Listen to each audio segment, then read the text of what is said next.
नगर निकाय के पहले चरण में भागलपुर जिले के 5 नगर पालिका में कड़ी सुरक्षा व्यवस्था के बीच सुबह 7 बजे से मतदान की प्रक्रिया प्रारंभ हुई, जो संध्या 5 बजे समाप्त हो गई। इस दौरान सुल्तानगंज नगर परिषद, नवगछिया नगर परिषद और जिले में पहली बार बनाए गए 3 नगर पंचायत, पीरपैंती, अकबर नगर और कहलगांव में पहली बार 3 ईवीएम से वोटिंग की प्रक्रिया कराई गई, जिसमें मतदाताओं ने मुख्य पार्षद, उप मुख्य पार्षद और पार्षद के लिए मतदान किया। 5 नगर पालिका क्षेत्र में कुल 95 वार्डों के लिए मतदान कराया गया, जिनमें 194 बूथों पर 1,37,793 मतदाताओं में से लगभग 74% लोगों ने अपने मताधिकार का प्रयोग करते हुए 1207 प्रत्याशियों के भाग्य का फैसला ईवीएम में बंद कर दिया। पहली बार ईवीएम से मतदान कर रहे मतदाता मतदान के प्रति काफी उत्साहित दिखे। सुबह से ही मतदान केंद्र पर पुरुष मतदाताओं के साथ साथ महिलाओं की भी लंबी कतार देखी गई। एक और जहां मतदाता विकास को प्राथमिकता देते हुए मतदान करने की बात करते दिखे, वहीं पुलिस पदाधिकारी निष्पक्ष शांतिपूर्ण चुनाव संपन्न कराए जाने को लेकर लगातार मतदान केंद्रों का जायजा लेते दिखे।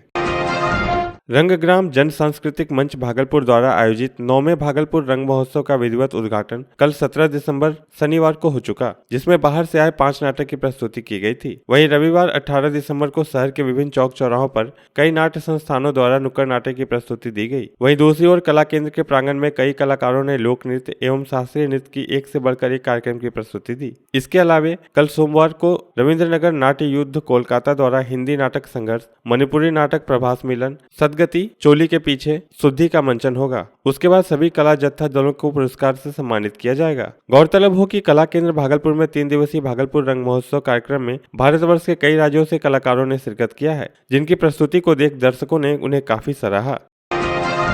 3 बिहार सिग्नल कंपनी एनसीसी द्वारा एनसीसी ग्रुप भागलपुर के तत्वावधान में गंगा नदी के तट पर पुनीत सागर अभियान का आयोजन किया गया। इस अभियान में ब्रिगेडियर उदय जावा मुख्य अतिथि थे। इस अभियान में एनसीसी कैडेट्स ने सर्वप्रथम गंगा के तट पर प्लास्टिक एवं अन्य कचरा को एकत्रित किया, जो कि प्लास्टिक रिसाइकलिंग बैंक में जमा किया जाएगा। कैडेट्स ने भाषण प्रतियोगिता तथा चित्रकला प्रतियोगिता में भी भाग लिया। जीरो वेस्ट सर्कुलर सॉल्यूशन के देवाशीष बनर्जी एवं सुबोध कुमार भौमिक ने प्लास्टिक वेस्ट रिसाइकिल पर एक विस्तृत प्रस्तुति दी, जिससे कैडेट्स प्लास्टिक के दुष्परिणाम से अवगत हुए। अंत में सभी प्रतियोगिताओं के विजेताओं को ब्रिगेडियर उदय जावा ने पुरस्कृत कर कैडेट्स को प्रोत्साहित किया। जैसे कि आप सब जानते हैं कि जल ही जीवन है और इस जल को साफ करने के लिए हमारे को अपनी तरफ से पूरी चेष्टा करनी पड़ती है, पूरी कोशिश करनी पड़ती है, ताकि हमारी जो नदियां हैं, हमारा जो जल है वो साफ रहे और इससे वातावरण और वाइल्ड लाइफ को भी लॉन्ग लाइफ मिले। उसके लिए हमारी एनसीसी की तरफ से हमने पुनीत सागर अभियान लॉन्च किया है, जो कि देश भर के अलग अलग पानी के स्रोतों को साफ करने में इसका योगदान रहेगा।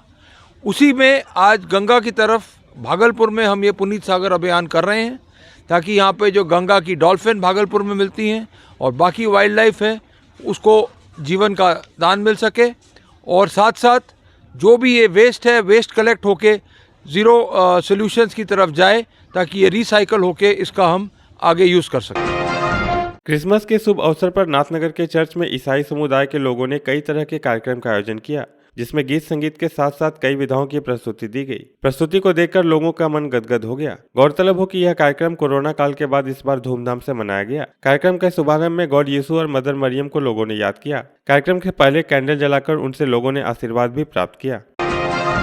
अरुणाचल प्रदेश में चीन की तरफ से देश की सीमा के उल्लंघन करने की नापाक कोशिश और भारतीय सैनिकों के साथ चीनी सैनिकों की भिड़ंत के विरोध में आज भारतीय राष्ट्रीय मजदूर कांग्रेस इंटा की तरफ से कचहरी चौक के पास चीन के राष्ट्रपति का पुतला फूंका गया। वहीं चीन के राष्ट्रपति जिनपिंग के पुतले पर चप्पल से धुनाई भी की गई। पुतला दहन कर रहे कार्यकर्ताओं ने बताया कि प्रधानमंत्री नरेंद्र मोदी के साथ सभी दल के लोग हैं और ऐसे हिमाकत करने वाले चीन को कड़ा जवाब दिया जाने की जरूरत है। वहीं कार्यकर्ताओं ने प्रधानमंत्री पर सवाल भी खड़े किए। इन लोगों का कहना है कि प्रधानमंत्री जी की लोकसभा में अरुणाचल प्रदेश में हुई घटना को लेकर सदन में बताने की जरूरत है।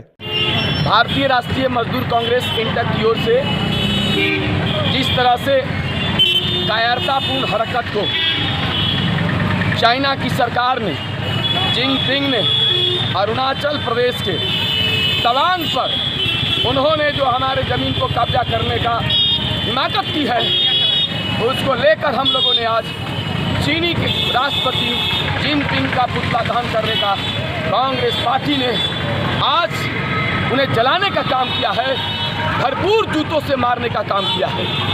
ये हरकत जो चीन के दिन प्रतिदिन बढ़ती जा रही है, इससे जो है कांग्रेस पार्टी और ये हिंदुस्तान की आवाम कभी बर्दाश्त नहीं करेगी।